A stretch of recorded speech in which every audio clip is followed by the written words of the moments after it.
What if I told you that a high-stakes geopolitical drama, a real-life chess game between superpowers, was unfolding right in America's backyard? Forget Hollywood blockbusters. This is the real story of power, oil, and intrigue in Venezuela. Welcome to the World in Focus.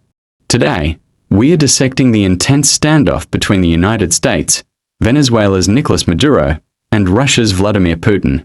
We'll unravel how we got here, what's happening on the ground, and most importantly, what the explosive future might hold. This isn't just about one country. It's a saga that could reshape the global balance of power. Stick around, because you won't want to miss our prediction for the final move in this epic geopolitical showdown.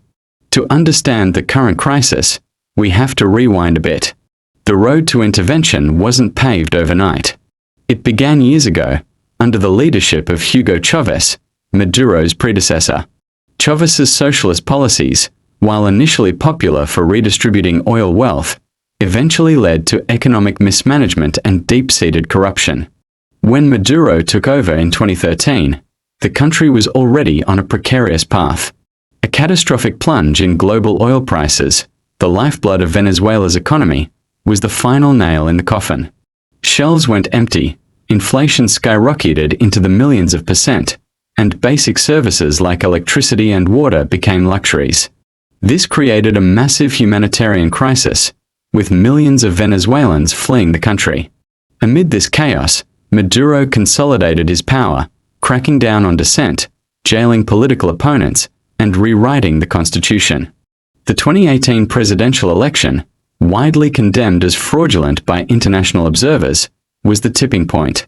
The opposition, led by Juan Guaido, declared Maduro's presidency illegitimate. It was this declaration that set the stage for direct international involvement.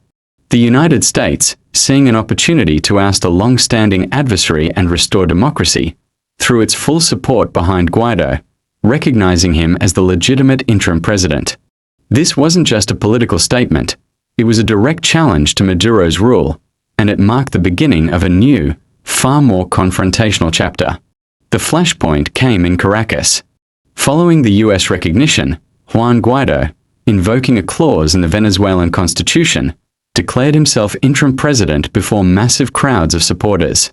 It was a bold, electrifying move.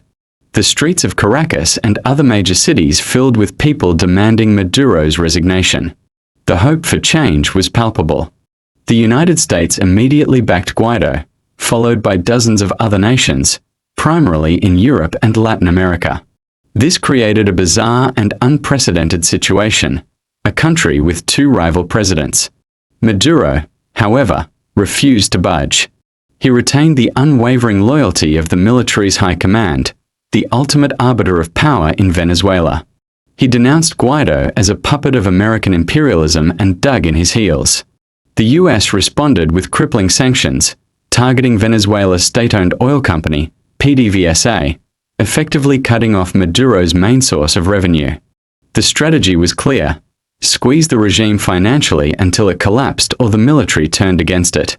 Protests and counter-protests became a daily reality. The world watched, holding its breath, as security forces clashed with demonstrators. There were moments it seemed the country was on the brink of a full-blown civil war.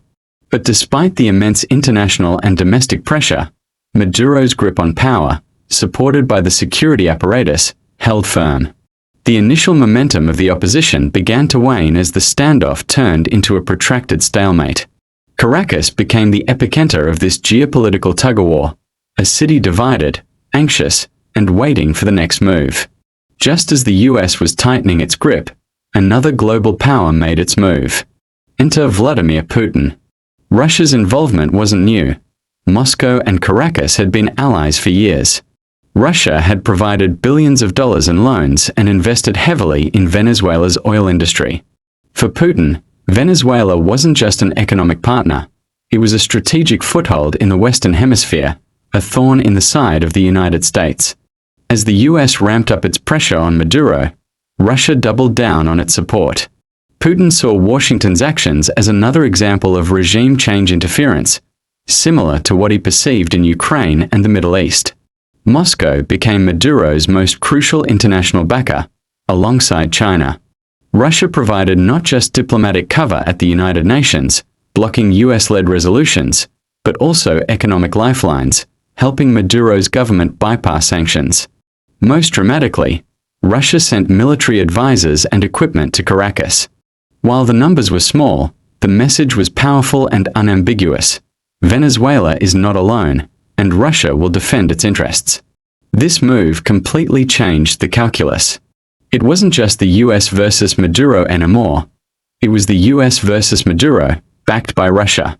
Putin's reaction effectively created a red line, warning Washington that direct military intervention would be met with a Russian response. This turned a regional crisis into a global superpower confrontation, reminiscent of the Cold War. Putin's role was to raise the stakes, making a US-led overthrow of Maduro far riskier and more complicated than Washington had initially anticipated. In the immediate aftermath of this intensified standoff, a tense and uncertain new reality settled over Venezuela. The country found itself in a state of suspended animation. The initial wave of mass protests and the hope for a swift transition of power subsided, replaced by a grueling war of attrition. On one side, you had Maduro, isolated internationally but still in control of the state apparatus, the military, and the territory. His government, though financially crippled by sanctions, learned to survive. It turned to illicit economies, like unregulated gold mining, and relied on the support of allies like Russia, China, and Cuba to stay afloat. The population, already suffering from the economic collapse, was now caught in the crossfire of sanctions and government mismanagement. The humanitarian crisis deepened, with shortages of food, medicine, and fuel becoming even more acute. On the other side, you had the opposition, led by Juan Guaido. While recognized by many countries, his movement struggled to maintain momentum on the ground. Without control over the military or the state's resources, his power was largely symbolic. The opposition became fractured, and public frustration grew as the political stalemate dragged on with no end in sight. The United States continued its maximum pressure campaign, but it became clear that sanctions alone weren't going to force Maduro out. The situation on the ground was a grim deadlock, a government that couldn't be dislodged, an opposition that couldn't take power, and a population trapped in the middle, paying the ultimate price. So, where does this all lead? Predicting the future in such a volatile situation is difficult, but we can analyze the likely trajectories based on the current power dynamics. The most probable outcome, in the short to medium term, is the continuation of the current stalemate. Maduro's regime has proven surprisingly resilient. With the backing of the military and the critical support of Russia and China, it's unlikely to collapse solely from external pressure. The US maximum pressure campaign, while damaging, has also given Maduro a powerful nationalist narrative, allowing him to blame all of the country's woes on American imperialism. This has, perversely, helped him consolidate his base of support. For the opposition, the path forward is unclear. The strategy of waiting for the military to flip or for sanctions to topple the regime has not worked. They face the immense challenge of re-energizing a weary population and unifying a fractured political movement. A negotiated settlement seems like a logical way out, but the fundamental positions of both sides are almost irreconcilable. Maduro will not willingly give up power, and the opposition and the US will not accept any solution that leaves him in charge. This impasse makes meaningful negotiations extremely difficult. What about military intervention? While always a possibility, a direct US military invasion is highly improbable. The political, economic, and human cost would be astronomical. It would likely trigger a prolonged and bloody conflict, destabilize the entire region, and create a massive refugee crisis. Furthermore, Russia's presence, even if limited, acts as a significant deterrent, raising the risk of a direct confrontation between nuclear powers. Therefore, our prediction is a Cubanization of Venezuela. The country will likely settle into a long-term state of authoritarian rule under a sanctions-battered economy, heavily dependent on Russia and China. Maduro, or a successor from within his party, will remain in power.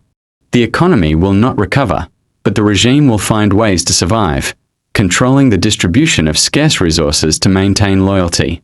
The opposition will continue to exist but will be marginalized and weakened. The international community will remain divided, with the US and its allies maintaining sanctions, while Russia and China continue their support. Venezuela will become a permanent fixture of geopolitical competition, a failed state propped up by one superpower to spite another. It's a bleak outlook, but it reflects the grim reality of a crisis where there are no easy answers and no heroes, only a population caught in the crossfire of a great power game. The saga of Maduro, the US, and Putin is far from over, but the final act is likely to be a long, drawn-out tragedy rather than a dramatic climax. This complex situation in Venezuela is a stark reminder of how interconnected our world is, and how decisions made in Washington and Moscow can have life-altering consequences for millions of people thousands of miles away. It's a story that continues to evolve, and we'll be here to keep you updated. What do you think will happen next? Let us know your predictions in the comments below. Thanks for watching The World in Focus. If you found this analysis insightful, please hit that like button, subscribe to our channel, and ring the notification bell so you never miss an update on the critical stories shaping our world. See you next time.